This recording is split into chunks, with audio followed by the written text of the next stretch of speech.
Mr. Jake. Yes, sir. It's been a little bit. It's been a bit. It's also been a heck of a series against the Savannah Ghost Pirates. Yeah, 5 straight games. Last week we didn't have a game because it was the All-Star break. Everyone was off, right? It's a time to rest, relax, and get ready for the unofficial second half of the season. But as we're recording this on Thursday, we are in the official second half of Everblades hockey. Through 36 games, Florida sitting tied for second place in the South Division. We're on the back nine. We are on the back nine now, and the front nine look pretty good, particularly that series against Savannah. Blades right now riding a 5-game winning streak. Everything's feeling good, including we have our guest, Zach Uens, coming up. But first off, let's go back to that Savannah series. Lots to unpack. Didn't start off the right way. The 4-1 loss, everything felt off that night. Around the building in Hertz Arena, on the ice certainly. It just felt like a game where nothing was going right. But then after that game, because those kind of games, they do happen in a 72-game schedule. After that game, Florida just took over Savannah. I'm not sure where to start because there were so many things that went right, that went crazy in that series. You had the power play, the best it's looked in arguably 2 seasons over a couple of those games against Savannah. 6 goals in the 2 games on the road on the power play. You had 4-on-4 hockey working out. You had situational hockey where the Blades were playing good defense. They were able to generate momentum well at home and on the road, score high-flying shootout wins. They got the shutout from Cam Johnson. One Saturday follows it up with a goalie fight at the end of the series. So he had a busy couple of days. I'm not even sure where to start with this, Will, just because there's so much that's happened in those 4 or 5 games. Yeah, I mean, I don't think we've seen the Blades consistently find the back of the net against one singular opponent like we quite have. And, granted, that 5-game series against, one team are pretty rare. It's basically everyone we talked about said it was kind of a playoff series. Oh, yeah. It was a playoff series. Florida wins at 4-1 in and January. advances to the second round. Yeah, exactly. Yeah. That last win actually sealed us onto the next round. But I think when you just look at the goal-scoring aspect of it, and if you go down the 5 games, the Everblades outscored the Ghost Pirates 21-9, and the shutout on the Saturday home game, Cam Johnson blanking Savannah on that one, certainly kind of helped that along. But I mean, the power play looked fantastic. The penalty kill and really halting Savannah on what is at times been a pretty effective power play unit. Yeah. So the PK was great, the power play was great, and the goal scoring was just so consistent every single game after that first misstep. Yeah, and multiple people getting involved in it too. It's not like the Blades were riding one hot line all the way. Certainly there were some guys that have been carrying the mail more than others. Joe Pendenza had 4 points in the 7-4 win last Saturday. Will Riley's riding a multi-game point streak, and he had multiple games with multiple points. Sean Jostling as well. Oliver Chow had 2 goals in the game on Sunday. So there were certainly some big performances, but overall, it seemed like every line, every player got into it and contributed in a meaningful way. I think that's another huge takeaway that you can have. There have been games or series where even not so much for the Blades, and I think it's great that the Blades don't really fall into this trap, but you see every now and then where an opponent of the Blades, they're really just leaning on one guy, or it's one guy that's clearly dominating the score sheet or the pace of play for another team. The Blades haven't really had a situation. Like Logan Drevich on Saturday with his hat trick. His hat trick. And 10 shots, yeah. Hey, hats off to him, but I mean, what a performance from him. I mean, thankfully the Blades got the win in that one. No, but that's what you're talking about. He was very clearly the driver of that offense in that game. And when he wasn't on the ice alongside Ross Armour, their only other goal scorer, they weren't really doing much. Yeah, and I think it's a hole that the Everblades haven't really fallen into yet this season. And I think what the 5 games that we did see, and especially those final 4 games that we saw, the 4 wins, are really demonstrative of that everybody can score. It's a very well-rounded team. There's not just one guy showing up there night in and night out. Even when Joe Pendenza has a 4-point night, other guys are there to pick up the slack. I mean, there were 7 goals, right? Like eventually somebody's going to get up there. Almost half of the goals didn't involve him in that game. Yeah, it's true. And I mean, when you're looking at a team like Florida, a team that's dealing with injuries, a suspension to Kyle Newber, guys getting called up, although the Blades did get Cam Morrison back, and we'll talk more about him for the win against Atlanta yesterday, there were plenty of reasons that this series against Savannah could have gone awry, could have gone off the rails, particularly after that first game where a Ghost Pirates team that needed a strong couple of weeks against Florida, got the first win, was only 4 points back of Florida at the time, had some good momentum, but then the Everblades just took it all away. First off, they used the Hertz Arena crowd well, and then they went into Enmarket Arena and picked up 2 big wins there. And now Florida has won 5 of 6 against Savannah this season, including 4 straight, and basically put them behind in the standings far enough that Florida doesn't really need to consider them a factor anymore. Yeah, and this is a point that we've talked about a whole lot this season, especially the past couple of weeks, is that it was really important for Florida to get as many wins against Savannah as they could, because now, and this argument is just as valid for the win against Atlanta last night. Now you've got 2 teams in the South Division that are pretty firmly in the rearview mirror. You know, you're well ahead of them. They're not too much of a threat to you. So now, the luxury that the Blades have now is they only have to worry about the teams in front of them and getting into a playoff spot. And with that win last night against Atlanta, because it was the only South Division game going on, Everblades now, as of this morning, find themselves in that playoff spot. Yeah, man, perfect for the halfway mark of the season, right? To be there, to say we're in a playoff spot at the halfway point, and we still have games in hand on all 2 of the 3 teams that we're playing that are in that kind of mix with us. Orlando, well, technically the Blades will have a game in hand on Orlando after tonight because they play Savannah. And that's another thing with it, too. So Florida now is basically done with the Atlanta Gladiators. They got a couple games in April on the road, but that's it. And Savannah, there's, I think, 4 more meetings against the Ghost Pirates, but they're through over half. They play them in Savannah a couple times early in February, then they got a couple more games at Hertz Arena in March. But for the most part, it's also nice that you get these wins, and now Atlanta and Savannah, they can't get points directly against you. Because as we said, going into the series against the Ghost Pirates, if it had gone the other way, if Savannah had won 4 of 5 against Florida, then all of a sudden the Ghost Pirates are above Florida in the standings, and they're a real like a playoff team. Yeah, they're a real threat to your playoff aspirations. Yeah. Now they're not, and Savannah doesn't get to play Florida too much more to have a chance at redemption to climb up the standings and get back to them. Yeah, well, now if the Ghost Pirates want to start marching back and make a case for the playoffs, they got to march back against someone else, not you. They got to do it against teams like Greenville and Orlando. I mean, Savannah beat Orlando in a 7-6 shootout on Tuesday night, the day before.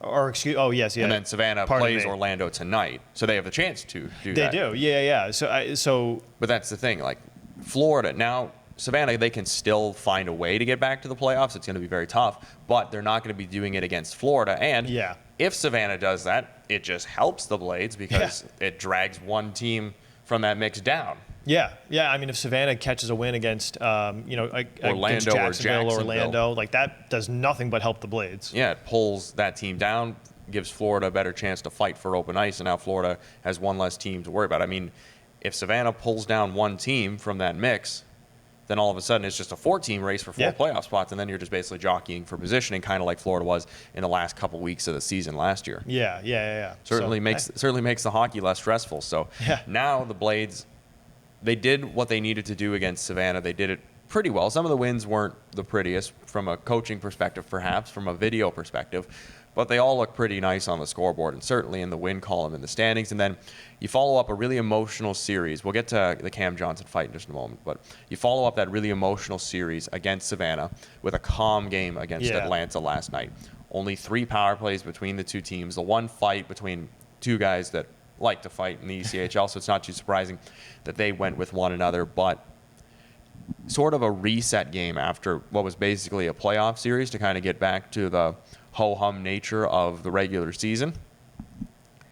And that kind of helped the Blades a little bit too. It's a nice win where you're just in control of the game, only 1 shot against in the second period. Yeah, that was crazy. It was just a game where Florida looked like they kind of didn't get burnt out emotionally from Savannah. They were able to just kind of calm things down on a Wednesday night against Atlanta, take care of business in a efficient, corporate way almost, and now you just get ready for some games against Greenville. Yeah, I think a really strong showing by the Everblades in that game against Atlanta was, and you're absolutely right, it was a far less hectic game. There was a lot less shoving. There were far fewer penalties and fewer opportunities on the power play and penalty kill. Just less animosity in general. Yeah, less animosity for sure, but less pandemonium and I think you said it very well. It was just less chaotic, but in saying that, it was not less intense. The Everblades definitely had their foot on the gas the whole game.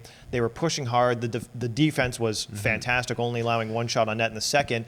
But it's great that you can from the locker room perspective and from the team perspective, you can go from an absolute dogfight of a series against Savannah, come back, have a very different mindset, but keep the game level high, still get a win, put in a couple of goals, ended 4-1, shoot home a couple of goals and still get out of there with a really convincing win. And getting a couple of goals from new guys. Well, Cam Morrison technically not new, but he's back from Charlotte. Immediately contributes. So it's great to see that in a time where Florida needs it because Kyle Neuber got suspended. Hausinger and Fighton got banged up over the weekend. They weren't able to play on Wednesday. So for him to come down from the AHL and immediately get already his second multi-goal game with Florida this season was great. The first goal of the game and then the empty netter to seal it. And then you had Tyler Colbrin, new guy coming in from the SPHL, gets on the board with an assist from Evan Boucher in his first professional game, right?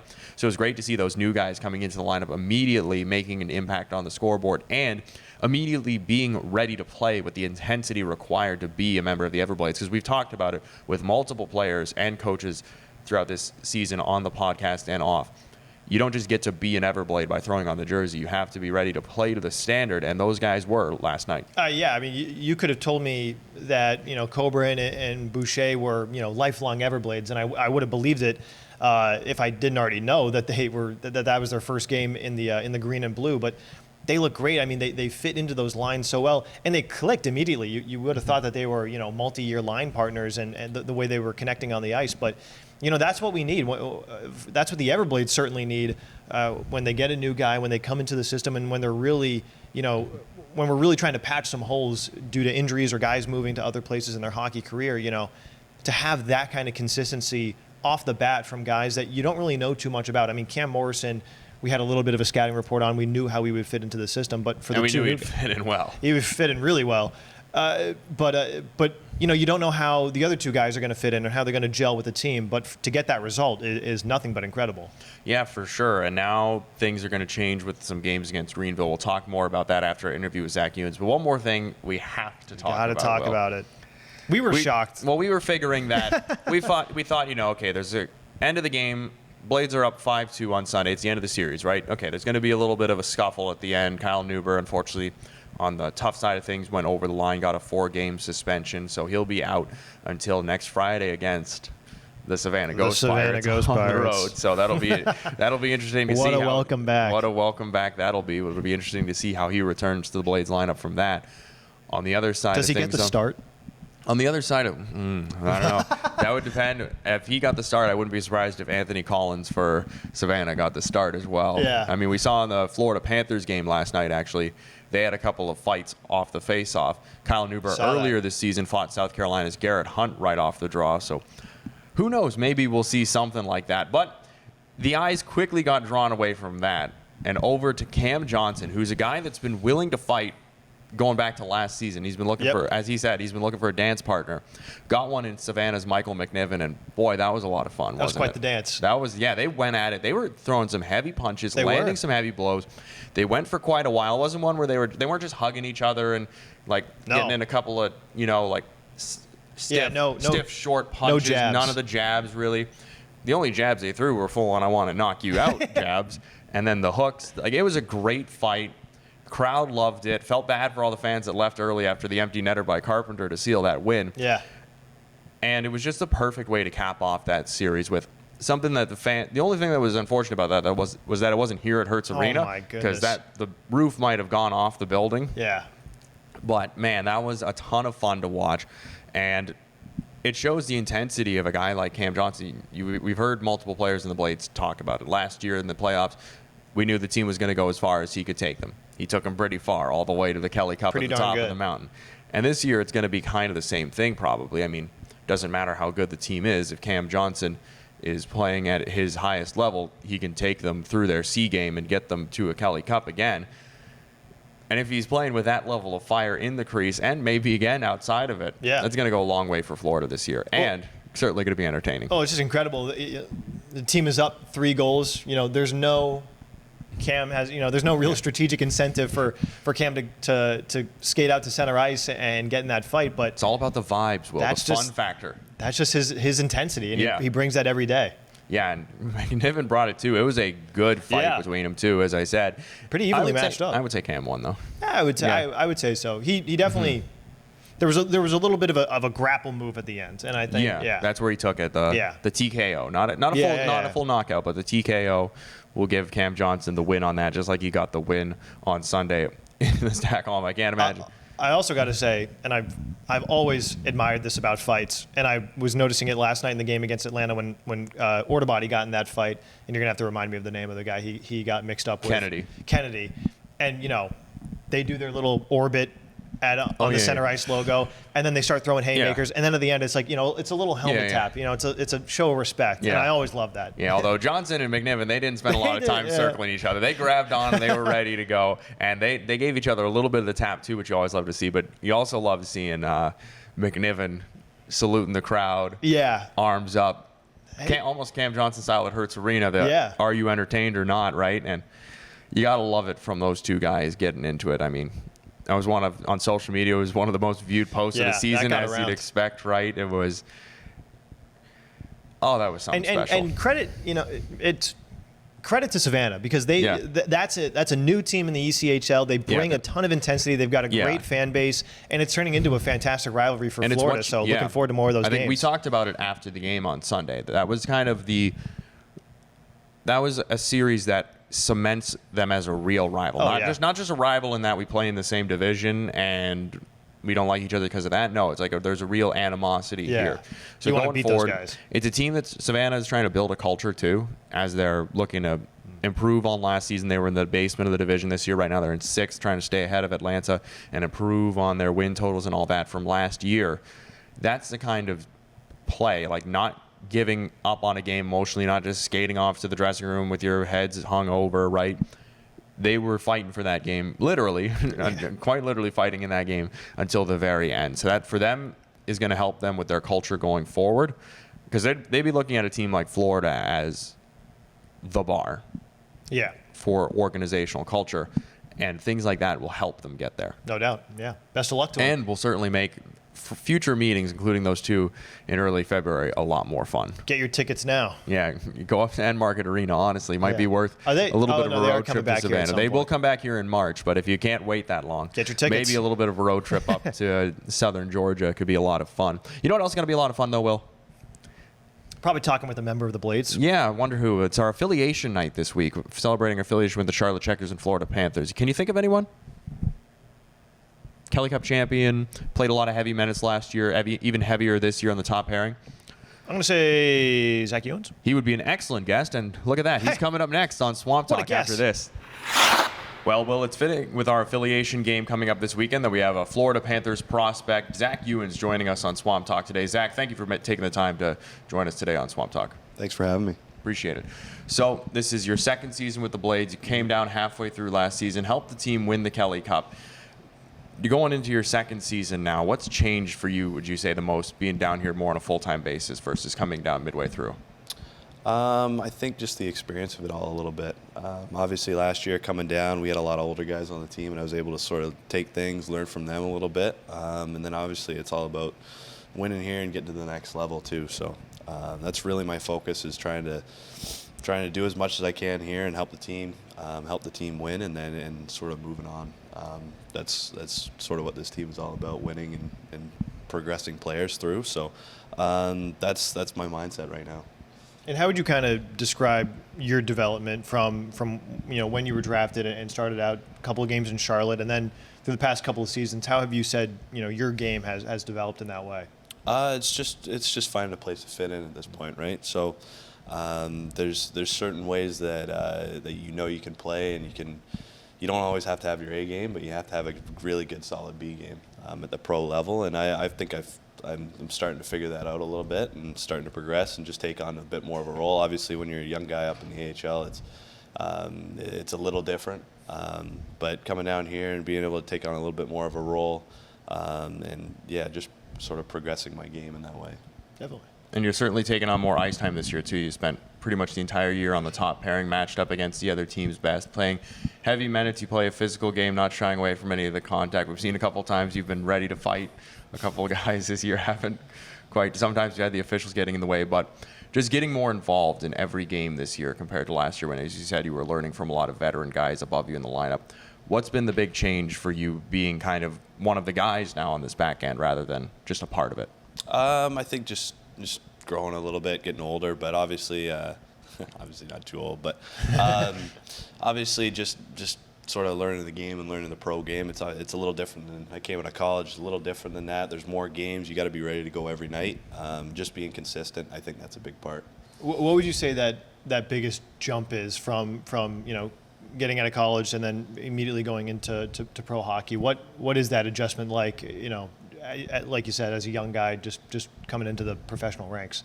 It's definitely a little different. Obviously, the game's the same, right? But things change. Like I said, you just got to be consistent, and they never look at what you've done for me. It's what you've done for me recently, right? So that's a big part of it, and just learning to bring it every night. And again, that's what I learned a lot from last year. The older guys, they were able to bring it every night, whether the kids were crying all night, they didn't sleep, or whatever happened. So I think that's a big part of it, just being consistent and being able to bring your A or B game every night.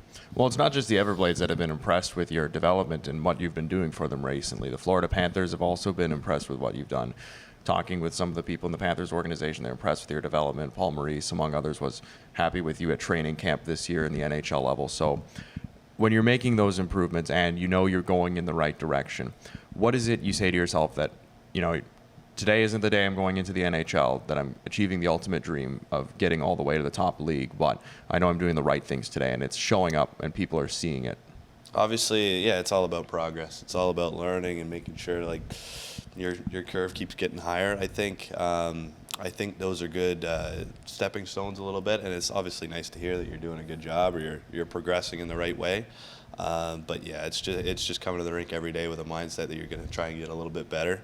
Some days you don't feel like getting any better. You don't feel like being at the rink, but yeah, it's every day just trying to get a little bit better, trying to improve on things that the coaches are talking about, that other guys on the team are talking about.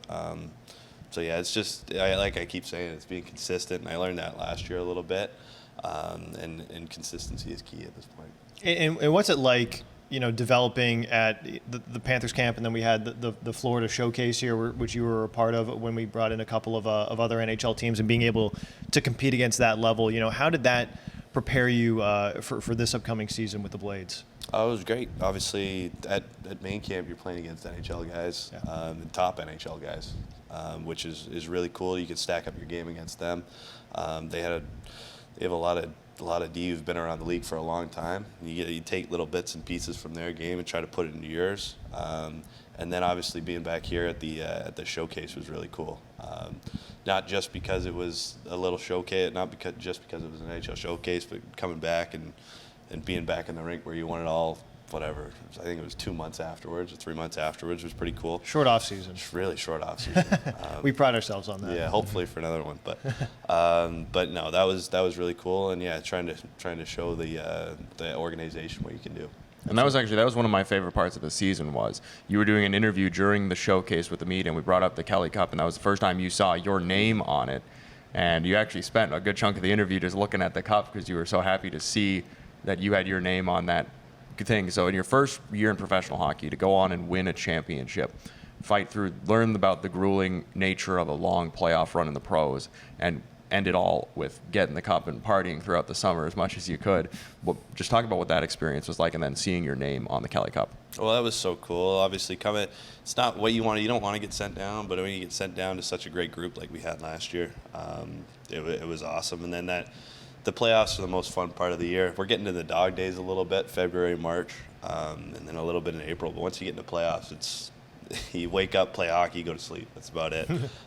So that was really cool. We did that for it's 2 months of playoffs, and then to have that result at the end with such a great group of guys, and finally see it come to fruition on the cup. Obviously, we won, and that was incredible. But to see everything come to fruition and sort of wrap up, being with your name on the cup, is pretty cool. And that whole playoff run was pretty special, and it was, a season that got into the playoffs in the 4th seed, and then battled your way through the playoffs, and then ultimately swept Idaho in the Kelly Cup Finals. So, sort of a similar position where the Blades are now, where the team is getting into the playoff position right now, and it looks like it's going to be a photo finish right down to the wire. So what's kind of the mindset with a lot of the veterans in the locker room that went through that last year going into this season?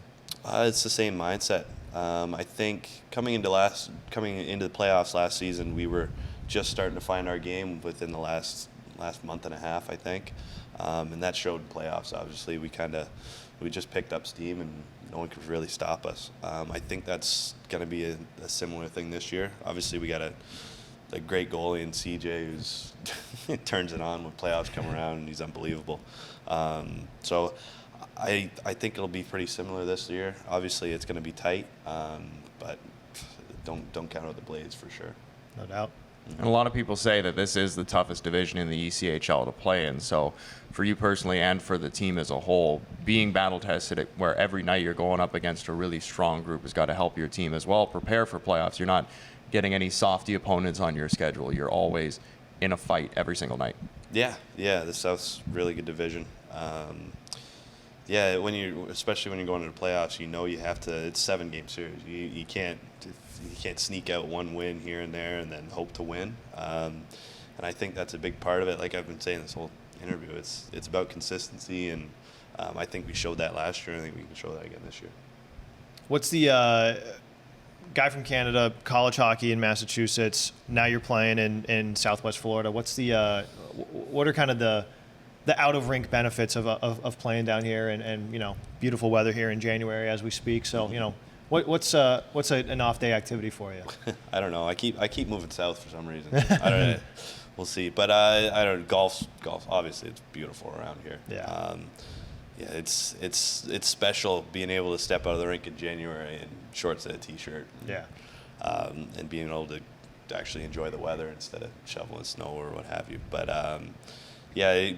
trying to golf, trying to get outside as much as possible. I know, especially in playoffs last year, it was just sitting around the pool in the sun, trying to recover a little bit. But trying to get out, trying to just enjoy the weather, because obviously there's a lot of guys who aren't getting the same treatment back home. Yeah, your back home for you was in Ontario, and you played for the Wellington Dukes in junior B hockey, what you would call it, and that's a level that doesn't get as much notice, as much scouting as the OHL. So for you weren't drafted out of there. You eventually made your way to Merrimack and got drafted from university. But when you're playing in kind of a level that doesn't have as many eyes on it, what was it like trying to get yourself noticed there in what is still very high level hockey, but not quite where it was, where you have NHL scouts there all the time in the OHL? It's a little different. It's junior A, tier 2, or whatever it's called now. But it's a little different. I knew I really wanted to go to college route. I went to a couple schools, and Merrimack was the school for me.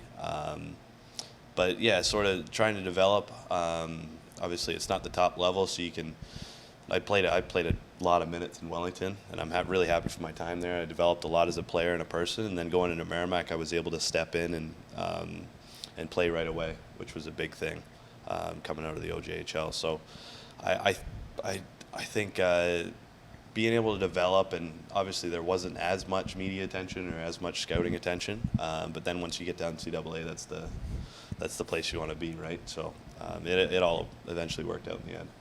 And you're playing at Merrimack, that's a hockey school, so playing against some really solid competition night in and night out. How did that level of hockey, prepare you for the draft, prepare you for your professional career and kind of beyond?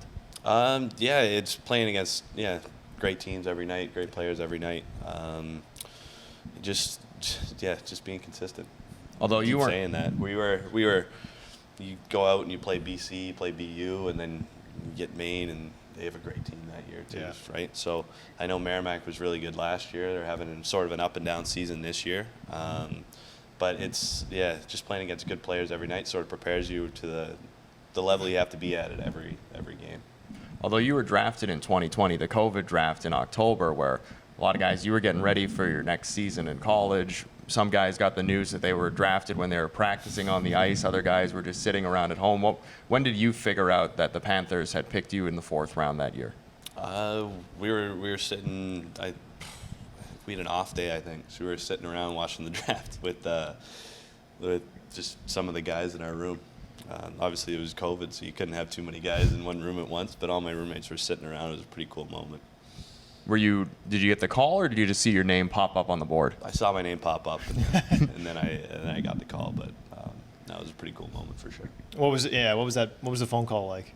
Oh, it was a bit of excitement for sure, but it was just a cool experience to be able to see your name on the board next to it, and obviously a great organization and a great team that I've watched growing up for sure. And then finally, this is your second year on your entry-level deal. You're playing heavy minutes here, going forward on the path towards the NHL dream. What do you think you and the Everblades need to do to help you get there before the end of the season?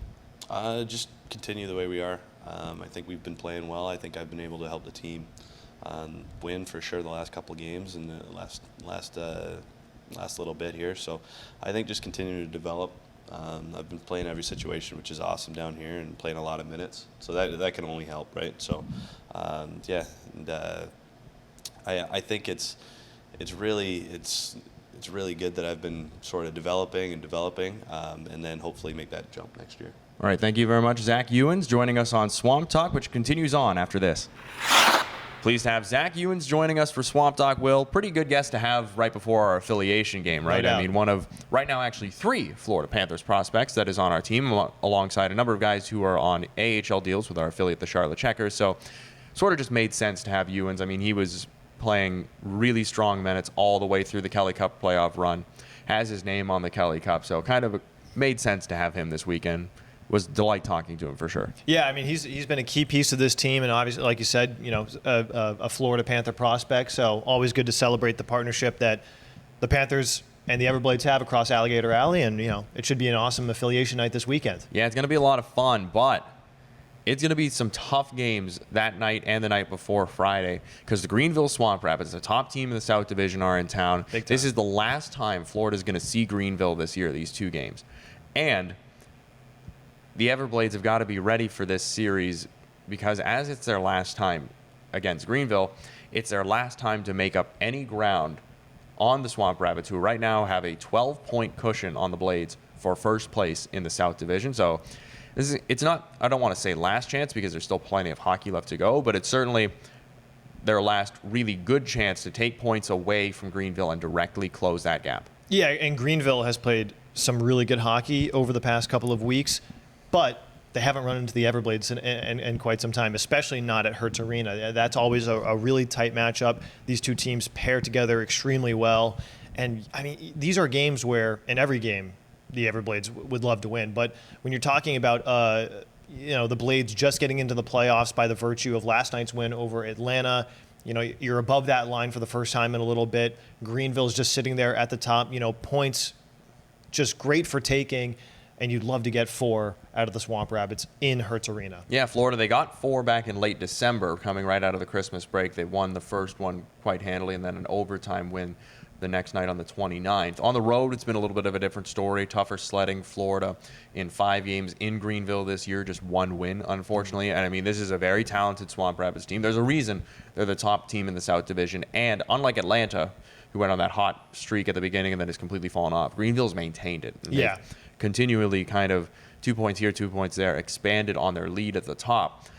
Florida obviously wants to be the top team in the South Division, guarantee home ice through the first 2 rounds. That would just make things a whole lot better for the chance to go for the 3-peat. So I think Florida, they're looking at this series as more than just, another 2-game set against a South Division rival. It's like these 4 points mean just that extra bit more, because in the same way that Savannah wasn't able to close the gap on Florida in those 5 games, this is Florida's final chance to directly close the gap against Greenville. Yeah, this is a really good opportunity, because, granted, the Everblades did win the Kelly Cup last year as a 4 seed in the South Division, didn't have home ice the entire time through the playoffs.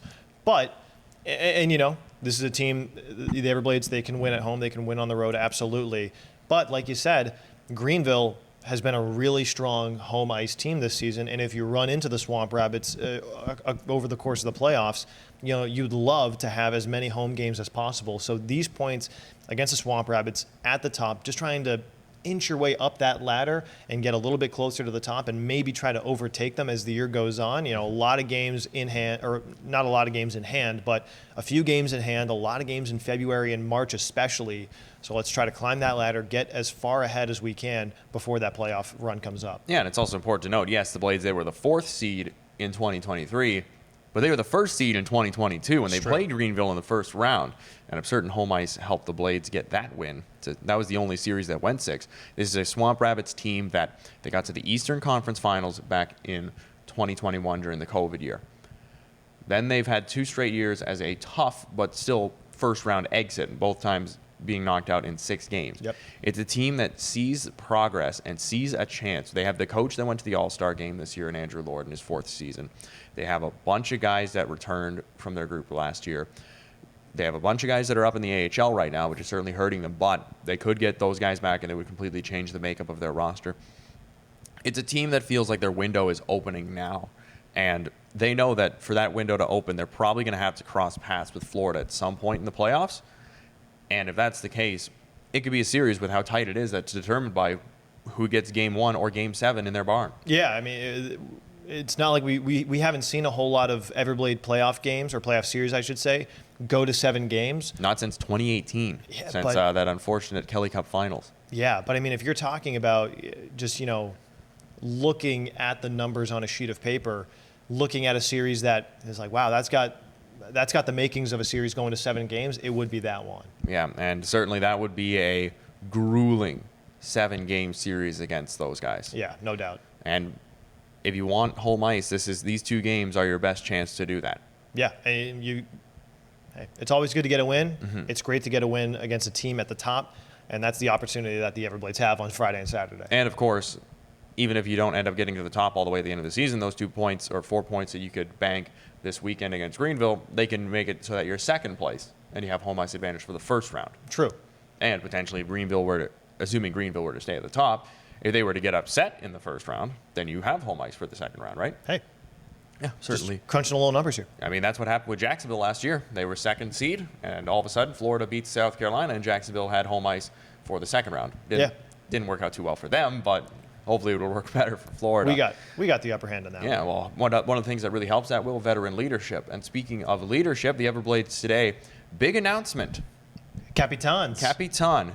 Joe Pendenza is the 20th captain in franchise history for the Florida Everblades, the 5th-year Everblade. He is leading the team in assists, points, plus minus, 2nd in goals, just behind Bobo Carpenter, who is one of 4 players that's going to be wearing an A for the Everblades. So both Oliver Chow and Logan Lambden will be serving as assistants for home games, whereas Carpenter and Reese Molick will get the A on the road games. So big congratulations to those 5 guys, but in particular, Joe Pendenza. Yeah, and this was kind of, there was a lot of debate at the beginning of the season, after Ben Masella decided to hang him up, who would be taking that C for the Everblades, and replacing a guy like Ben is a very hard thing to do.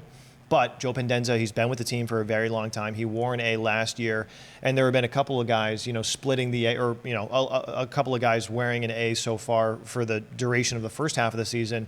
But I mean, Pendenza checks every box you could ask for. Great leadership on and off the ice. Top 10 in pretty much every stat in franchise history all time. Yeah, I mean, he's up there with a laundry list of Everblades greats. He's been a leader on this team. He's a Kelly Cup champ, Two-time Kelly Cup champ. Two-time Kelly Cup champion, and he deserves as much as anybody to wear that C. Yeah, so I think it was a natural choice. I think it was just kind of a matter of when it would happen. Mm-hmm. And the other guys, the A's, I think they were all really good choices as well. I mean, Carpenter was already wearing an A, so him getting one is natural. And then Oliver Chow was a big contributor for the Blades last year, full-time member, and this year has been a leader on the top line. Logan Lambden, trade deadline acquisition, but this is a Florida team that doesn't really have a lot of guys that were on the team full-time that last year, particularly guys with the experience of someone like Lambden, so he made a natural choice. And Reese Molick, even though it's his first year with the team, he's been a captain everywhere he's been. He was a captain for the Iowa Heartlanders last year, so makes sense that he would be a guy to get an A, because he is a guy, when he's talking in that locker room, people are listening to him. Oh, yeah, and it's great to have, you look at Pendenza and Chow and Lambden and Bobo, but to have somebody, an alternate captain on the blue line, that just to spread out the leadership and have a guy that, the defensive core can go to, or have somebody that's just, commanding the ice from there. it's just great to spread the captaincies around. Yeah, and it's great to see Joe Pendenza. We'll get to see him tomorrow, Will. Yeah. Wearing the C against the Greenville Swamp Rabbits for the first time. Joe Pendenza, the 20th captain in Everblades history, so big congratulations to him. And a big thank you to all of you for listening along for this episode of Swamp Talk, back after the All-Star break. And we'll be back next week with another guest and more Everblades talk here on the official podcast of your Florida Everblades.